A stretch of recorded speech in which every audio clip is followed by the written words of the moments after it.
Welcome back to Refounding. My name is Tevan Goldberg. I'm joined, as always, by my colleague Jesse Warren, and today we are interviewing Polly Cameron, who's calling in from Sydney, Australia, to talk to us about what's going on for democracy over there and what we can learn from that. So, Polly, thank you so much for taking the time to chat with us today. It's a pleasure to be here. Or it's actually tomorrow for you, but today for us. So Polly is the co-founder of an organization in Australia called Change Politics, which is an organization that's advocating for citizens' assemblies, sortition, the kind of stuff we like to talk about, and trying to build public awareness about alternatives to electoral politics in Australia.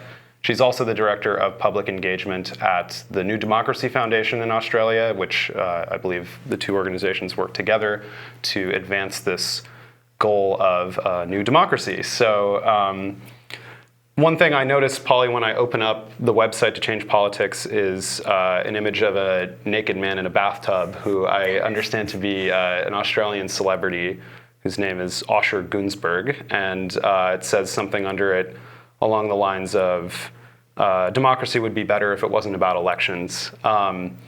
It's associated with a video that he does explaining why this is so.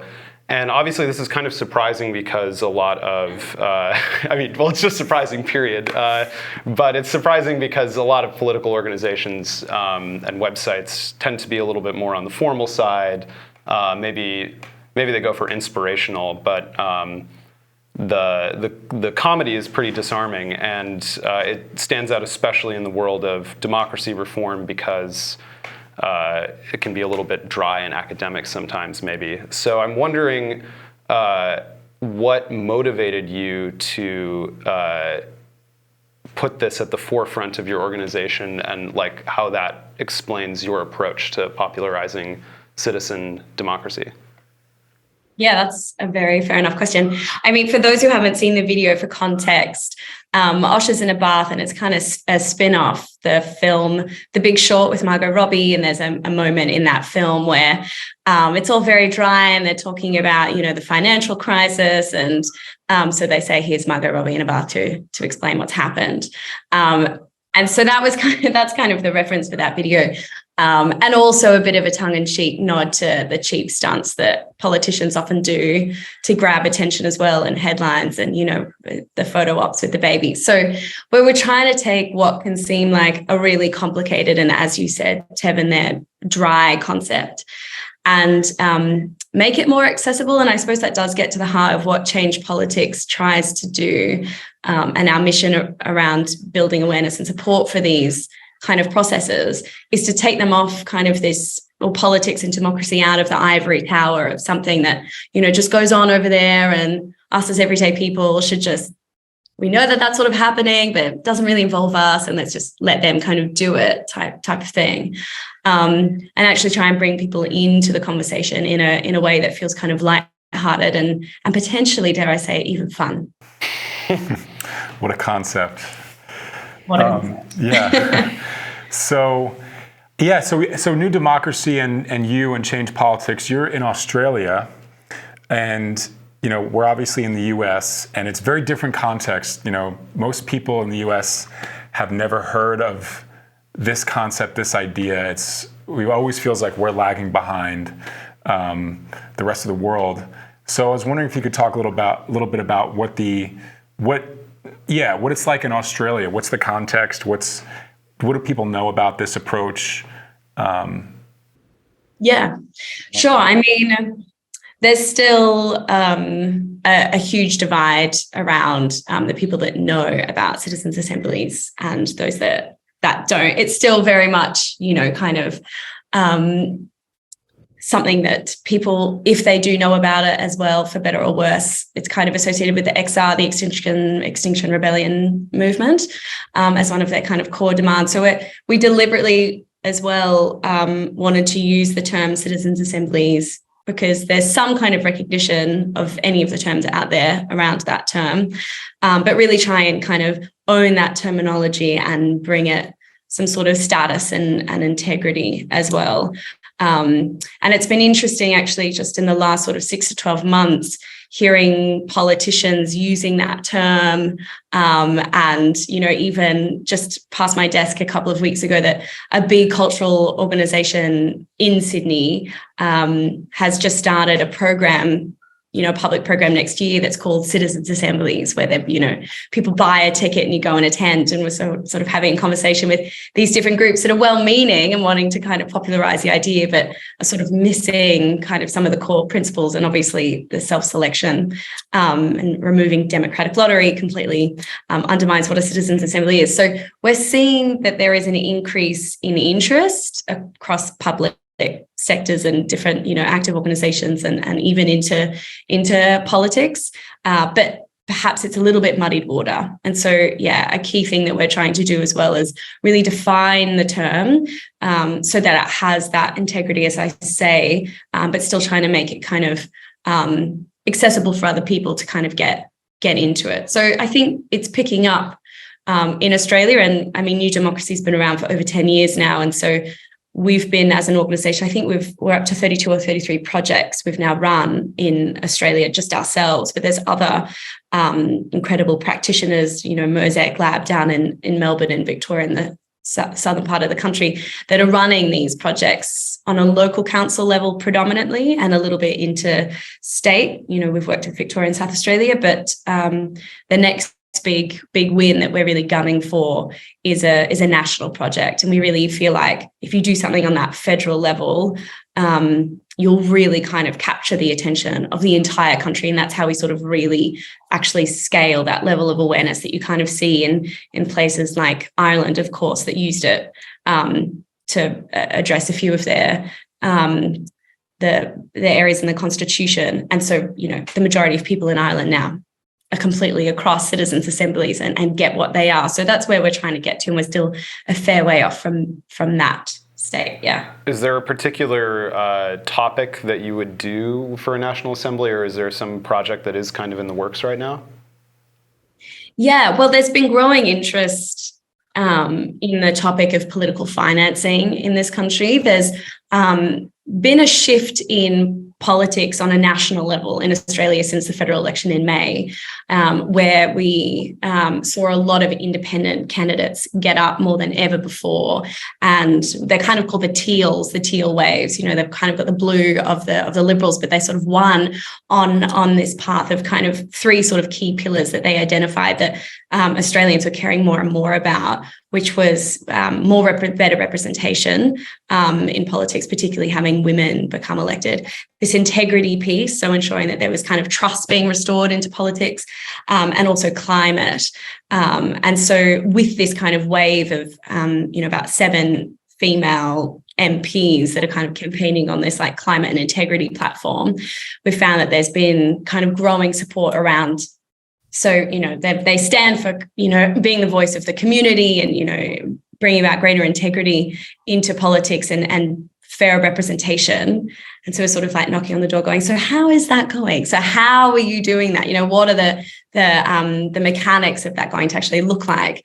And a citizens' assembly seems like a really quite a neat fit for that group of people who kind of are standing up and saying, we're all about doing democracy differently. And, you know, here we are with a kind of methodology essentially that can enable them to really walk that talk. So the donations reform is an interesting kind of topic that we're exploring with, we're having briefings.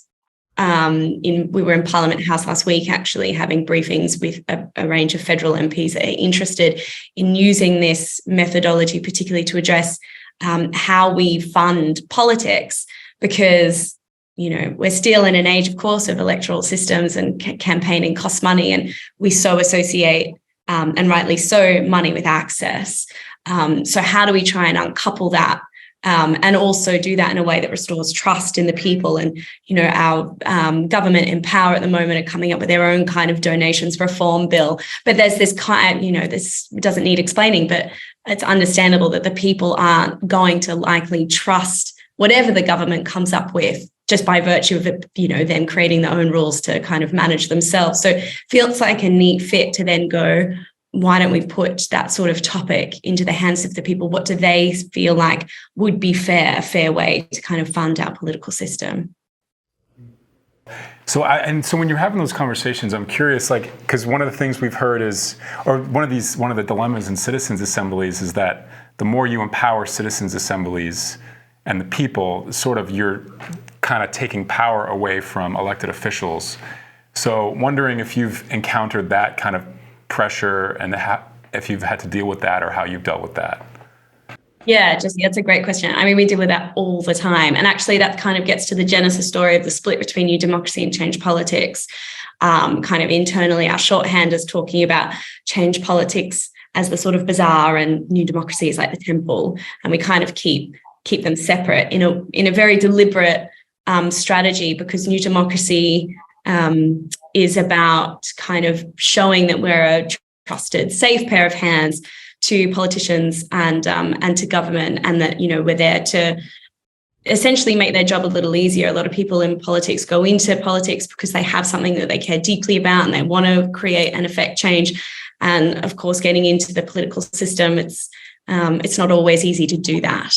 And so we really kind of talk about these processes as a complementary mechanism, I suppose, to kind of get hard decisions done, you know, to be able to create a smoother way to develop policy that, you know, takes in trade-offs and that the broader public might actually accept and support, because there'll be people like them in that decision-making process.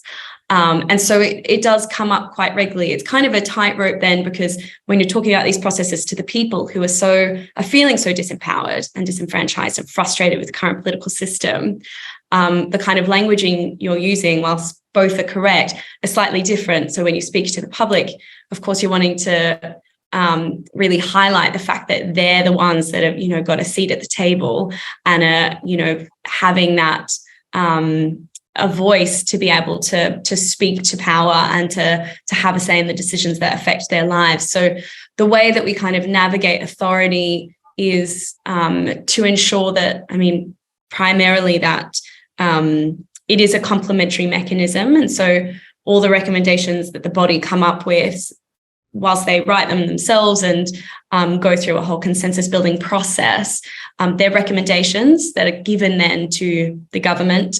And then we encourage, you know, the agreement at the start that the authority will be at the level where the government has ideally 30 days then to publicly respond to all of the recommendations that body produces.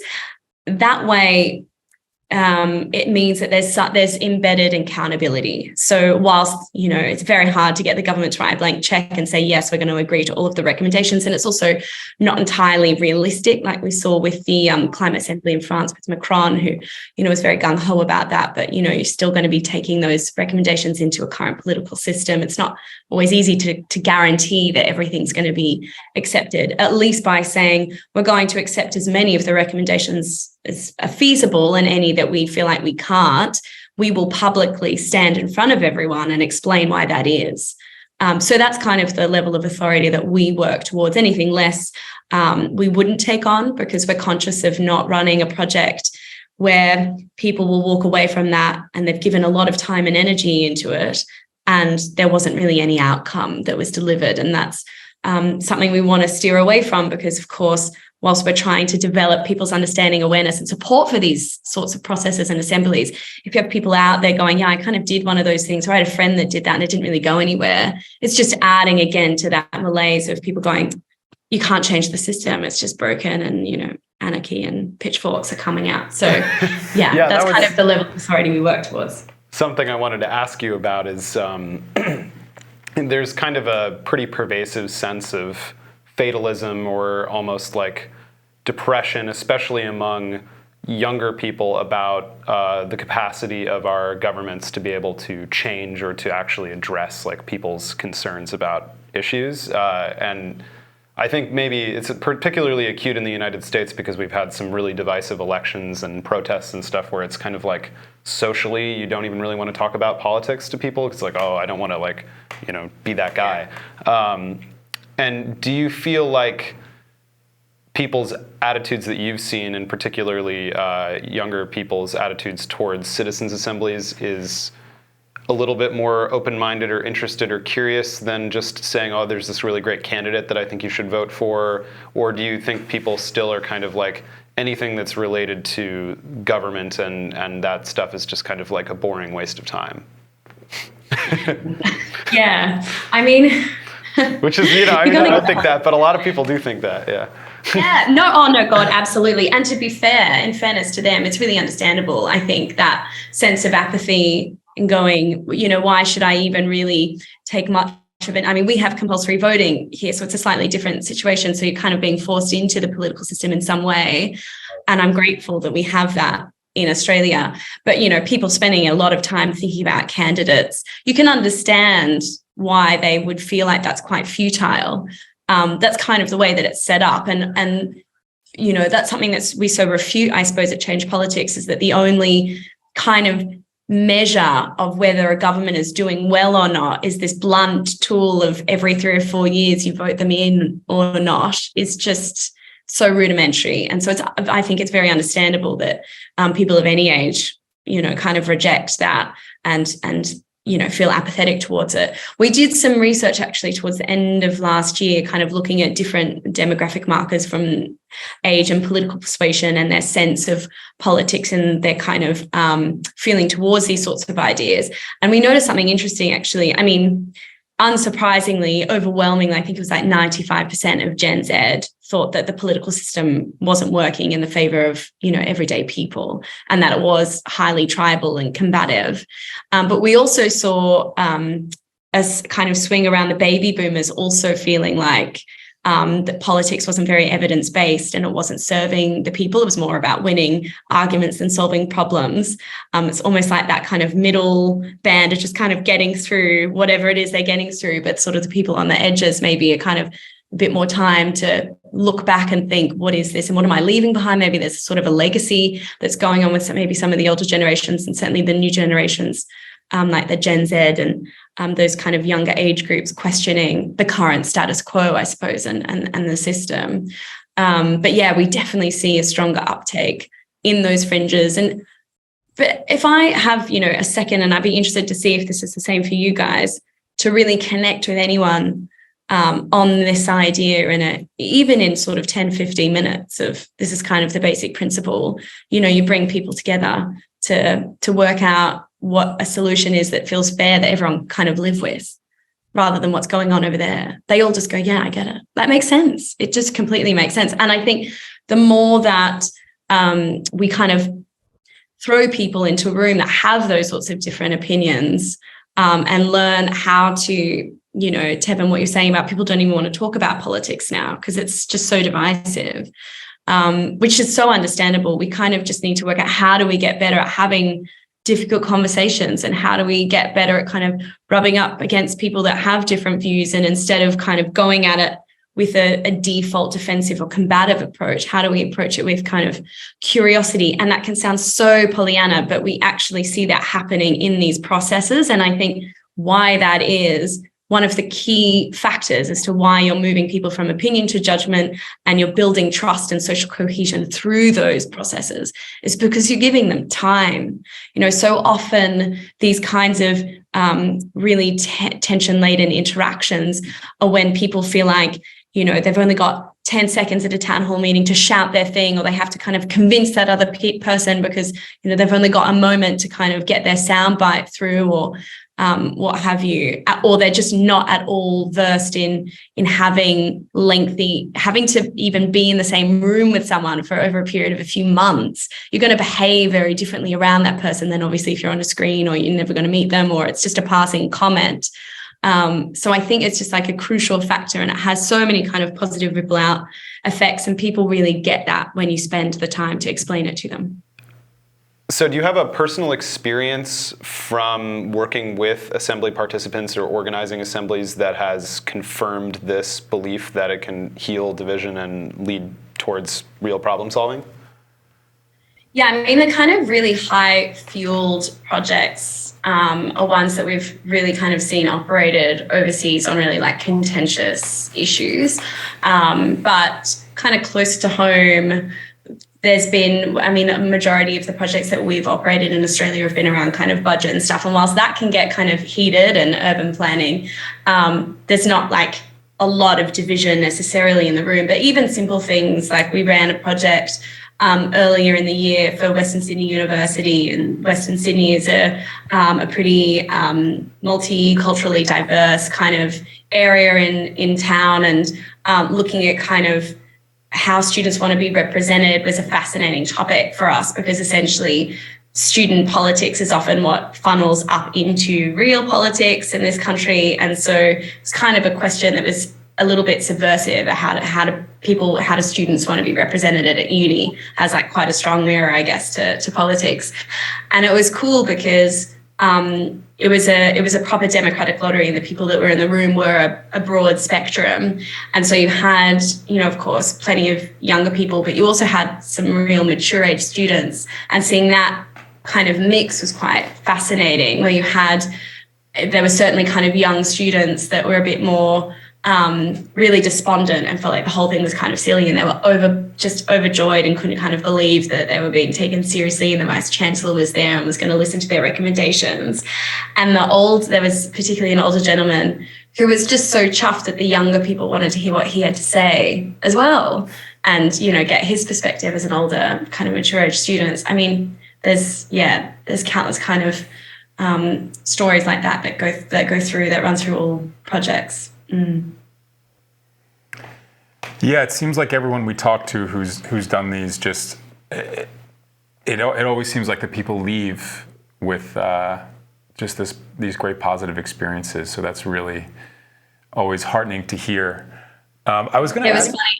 What's Jesse, that? we were in it was like we planted over in Parliament last week, like I mentioned, and we were doing this briefing about, using citizens' assemblies as a pathway to reforming donations. And right at the end, we had all of the MPs in the centre of the room, and then, 20 or so staffers all sitting on the outside. And right at the end of the briefing, one of the policy advisors, one of the young staffers, kind of put up a hand, and she said, she was Irish, she was like, I've just been texting with a girlfriend who was actually in one of the Irish citizens' assemblies, and said it was the best experience of her life.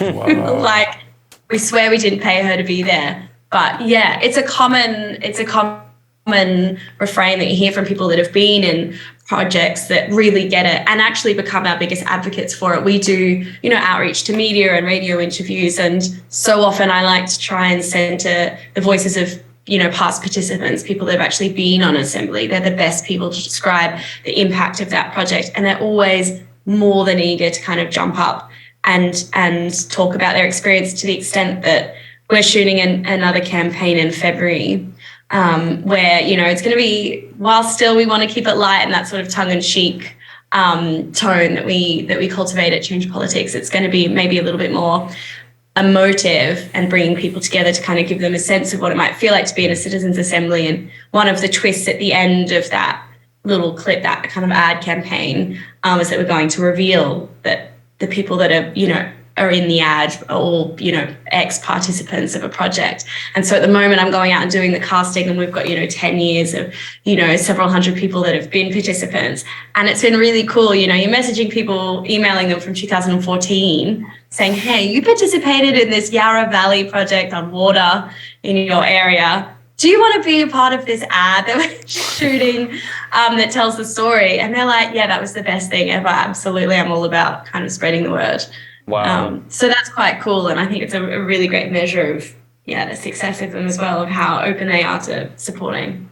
Yeah, I mean, I can't even think of people who work on campaigns or volunteer on campaigns in America that are like, oh, it was so awesome. I just loved knocking on 1,000 doors, or I mean, it's some people do speak highly of it, but it is I think there is this general perception that engaging in politics is kind of a draining activity emotionally and socially. Yeah. And to even conceive of it as fun, in the words that you used, or the best experience of your life or something, is kind of subversive in a way, or it's certainly it's a shift in mindset that what should we be designing for in terms of the average person's experience of the political system. I wanted to go back for a second and talk a little bit about, you mentioned the difficulties in getting a government to agree to the recommendations, and the realities that everything that we're doing with these citizens' assemblies and participatory budgeting and all these kinds of deliberative activities are still coming up against the electoral system as it currently exists. So I'm wondering, do you have a vision for how that could change based on what we're doing right now? How do you kind of institutionalize this, and maybe your opinion on efforts that have happened so far to institutionalize this? I know they've done that in Paris and Belgium and other places, and maybe if that's something that you're thinking about in Australia. Yeah, I mean, I love the conversation about institutionalizing these sorts of methodologies, but we're so far away from that I also think it's beneficial to kind of still stay in the present. Also, just with the humility that these projects we're still getting better at. We're still needing to keep improving the design of them, and even the recruitment process. We haven't run a national assembly yet in Australia. We haven't seen what that's like and what the learnings might be. And so kind of jumping ahead and talking about these replacing our current political system, whilst, that's a wonderful ambition, and I support those that have that as well. But we're just so far from that. I mean, I think the Paris and the Belgian example are great ones around, a permanent citizens council that are that body, and, whether we have something in Australia that's like kind of a third upper house, we have the House of Reps and the Senate, and then having like a third chamber that's made up of, a selection of people from democratic lottery that are kind of rotating, that can maybe come up with their own topics that they wish to discuss, or they're kind of a complementary mechanism, a check, if you like, from things that kind of bubble up to, throw it to the people and see what they think is kind of the last sort of step. It's cool to think about what that looks like, but I suppose our focus for now is just very much how do we make it the best sort of feasible product, if you will, for now, and make that super robust and get the people to understand it and support it, and then look at what, permanence looks like. Yeah, I guess it's kind of just thinking about it from the sense of how can we try to solve problems rather than redesign everything, although that's kind of what we're doing too. But I wanted to ask Polly kind of how you ended up in this work or found citizens' assemblies, because it is such, all the people we've met in this field, it's always it's very funny. I mean, Tevan discovered it when he moved in with me. and everyone has some kind of interesting way, whether it was haphazard or not.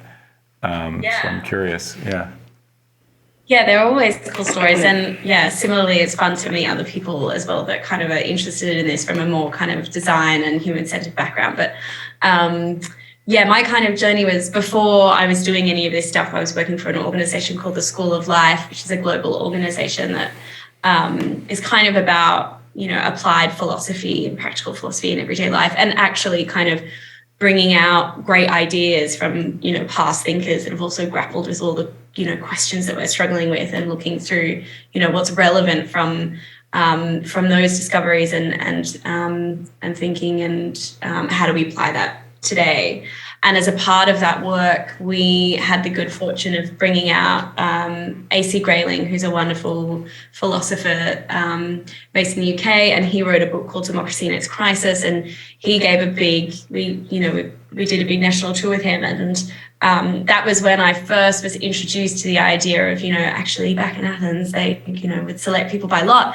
And at first I thought that was, it sounded like a very extreme kind of crazy idea, but as with anything, kind of the longer you sit with it, certainly with this idea, the more it kind of made sense. And something that really clicked with me around this as well was that kind of like the people that naturally self-select themselves in a leadership role might not necessarily make the best kind of leaders. They might be like the most charismatic and, speak well and present well, but that doesn't necessarily mean that they'll be, good listeners and collaborators and have that kind of necessary humility that I think is often missing. And just understanding that leadership needs to be kind of questioned really made sense. And also that kind of this sort of stuff is shifting even in terms of the workplace and, organizations and businesses becoming less hierarchical, and how can we involve, and empower staff members to have,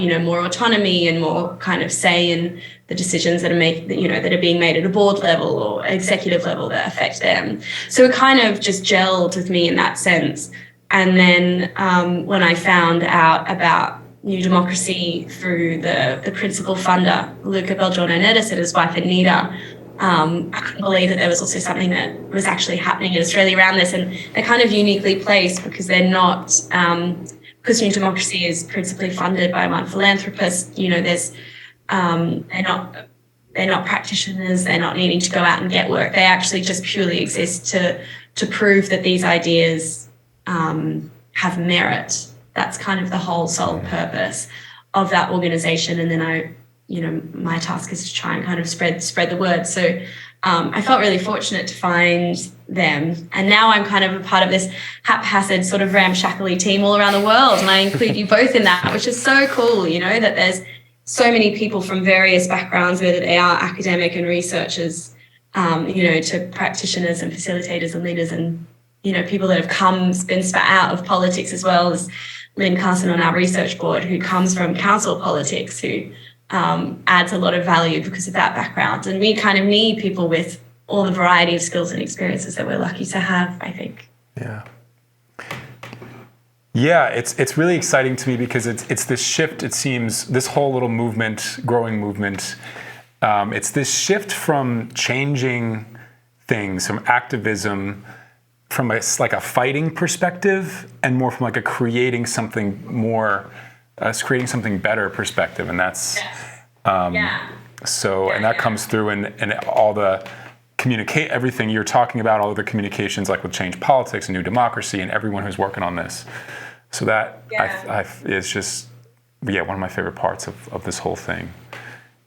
Yeah, it's cool. There's been a shift that I've been focusing on actually to that, Jesse, around how do I kind of start to speak to and engage with those fighters, right? With those activists and those people that are really issues focused, whether they've spent 20 years in kind of climate council and trying to the kind of standard advocacy that we see here. And I know is in the States as well, of, you make a hell of a lot of noise and you make your demands known.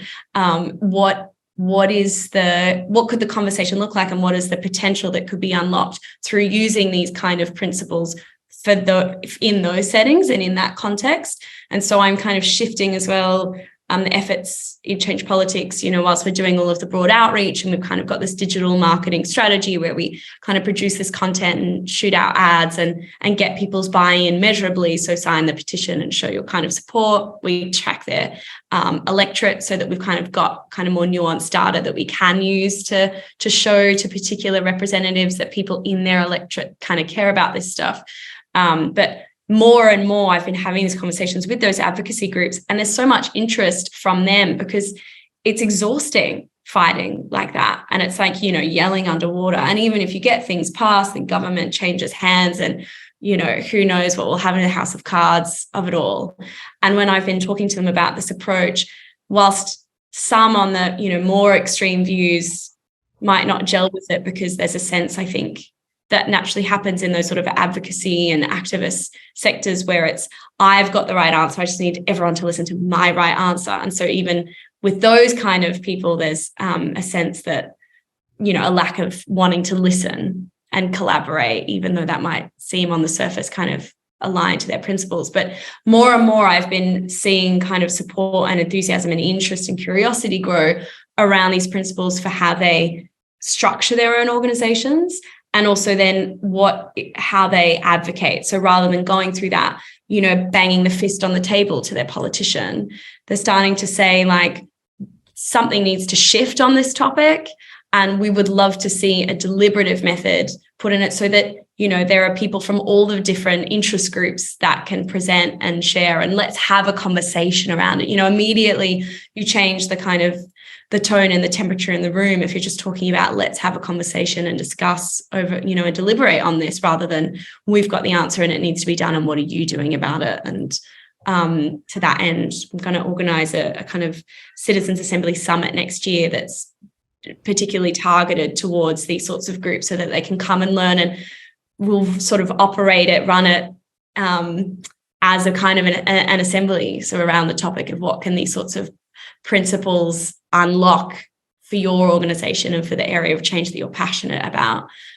So that's kind of an exciting thing in the pipeline too that we're trying to work on next year. That's really cool. Yeah, I think the ability to be able to not tell people but show people by example and by participation is what's very unique about this. Is essentially a method for human interaction that just doesn't really exist naturally very much. I mean, it does in an informal way all the time, like people get together and talk and solve problems, but it's not a commonly understood procedure. But it does, I think, put folks like yourself and hopefully eventually us into an awkward position where we're still individuals, citizens that have our opinions, our tastes, our associations, especially people who have previously been active in electoral politics that suddenly get interested in this kind of reform politics. How do you manage that conflict of interest and really credibly present yourself as neutral? Yeah, I mean, it's such an important one to tackle well. I think it depends on what role you're playing in the project. So for designers and organizers, I mean, you have to be able to, very, very confidently and authentically show that you don't have there's no conflict of interest, any kind of sense from participants that this is that they're being led in some way, you just kind of, it's dead in the water.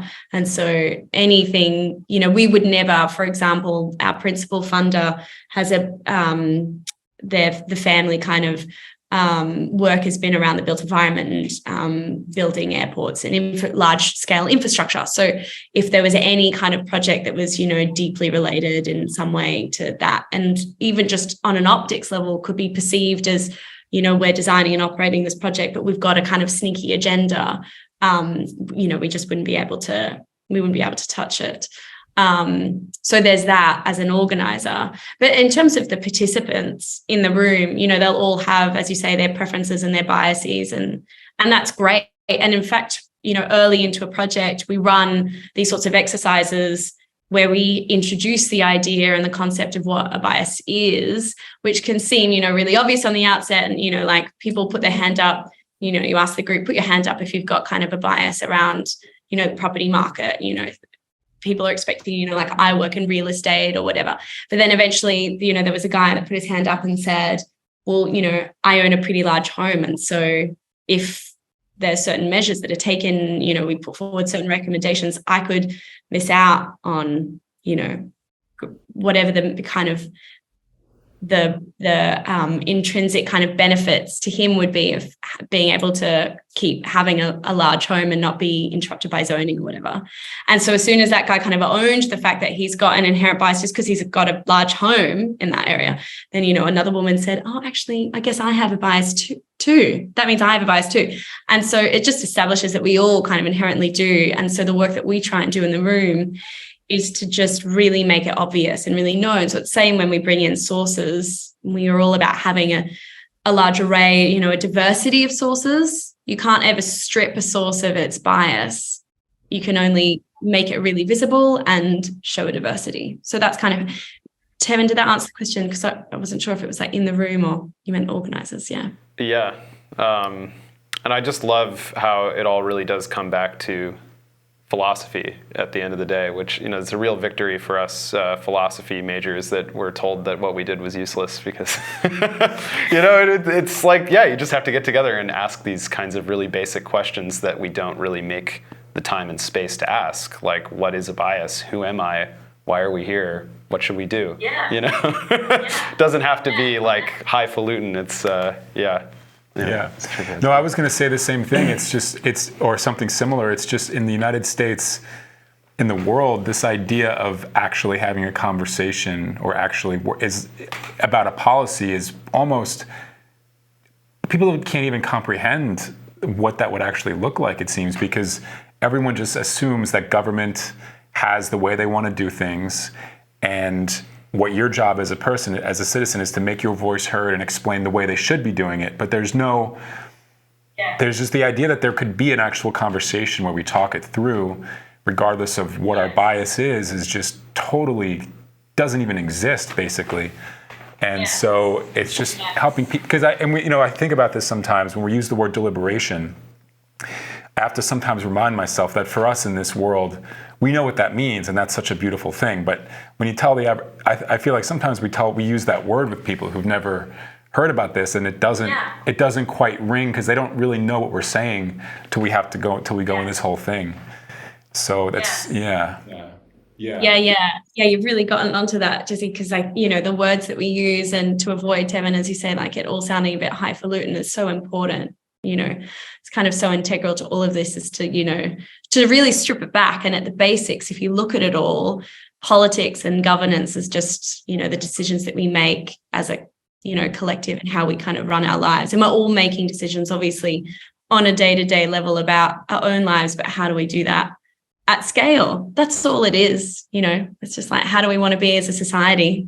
And everything, like everyone should be able to have a say in that and have thoughts about it, and that to be, okay, and to be spoken about. I think that's the kind of thing that I'm interested in the sort of mixed model that Ireland has done, having politicians in the room as well as citizens. And while speaking to Art O'Leary, who was the, Secretary General at the time, who was behind a lot of those big constitutional conventions that were happening, he said it was a hard thing to manage, because you've got that politician who inherently believes that he should have a lot more airtime than the bus driver that's there. So you've got to kind of rebalance that.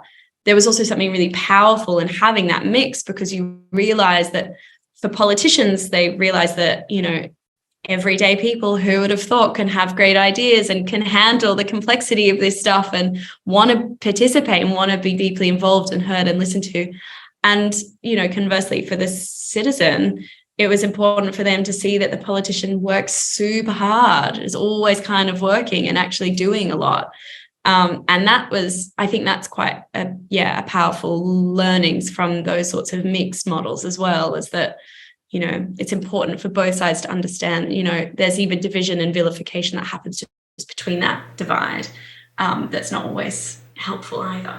Mm-hmm. Yeah, it can definitely be easy to slip into a divisive adversarial thing where you draw the binary not between left-wing and right-wing politicians, but between everyday people and politicians. And that's certainly where I've seen some of the discourse. It's, it starts to get a little pitchfork-like. And it's, I guess you're trying to make a case about the system, not about any particular failings of any individual. Although I will say in America sometimes there are some people who really test that, and I'm sure in Australia too, it's politicians that test the patience. But I wanted to finish with one question, since we're nearing the end of our time. So here we are, it's 2022, almost 2023, and obviously there's a lot of problems in the world. It's a challenging moment in many ways. And I'm wondering, where do you see this going? If we are successful in actually changing the quality of the conversation towards deliberative, participatory democracy in 50 to 100 years, where do you think we could be? Optimistically, you could say pessimistically too, but yeah, what's the 100-year plan? Oh my God, 100 years. I was expecting 10 years and I was gearing myself up for that. 100 years, that's a long horizon, Tevan. It doesn't have to be an exact, where are we going?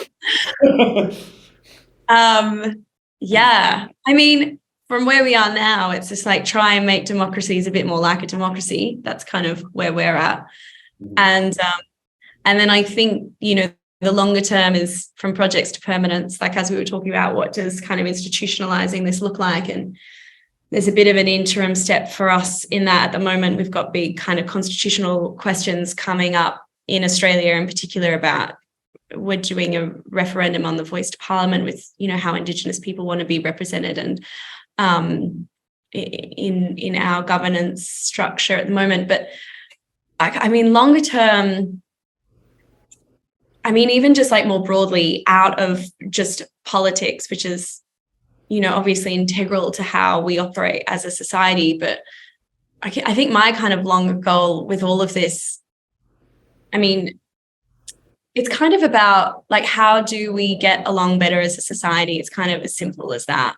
And how do we try and, there's a lot of us on this planet, and I think we all have a right to be able to kind of live safely and thrive, as basic as that sounds. And I see these processes on a micro and a macro level being kind of integral to ensuring that that's the case. That's such a vague, naffy answer, but I really do believe that it was a vague, in 100 it was a years, vague I'm hoping question. that we're kind of Yeah, there. it was a vague question, Yeah. but I was hoping for something like that, so that's great. Yeah, no, that's it. Okay, well, thanks again for making the time to chat with us. Polly Cameron calling in from Australia, part of the New Democracy Foundation and Change Politics. Hope to be in touch with you, and I'm sure we'll be hearing lots from you, especially once your National Assembly goes through. You'll probably be world famous, so glad that we could have gotten you now. Hardly. It's not about me at all. But yeah, hopefully we'll all be there together into that bright, shining future I kind of outlined. Yeah. That's right. Okay, well, thanks so much, Cool. and we'll be in touch. Thanks, Speak soon. Thanks both. Take care. Bye.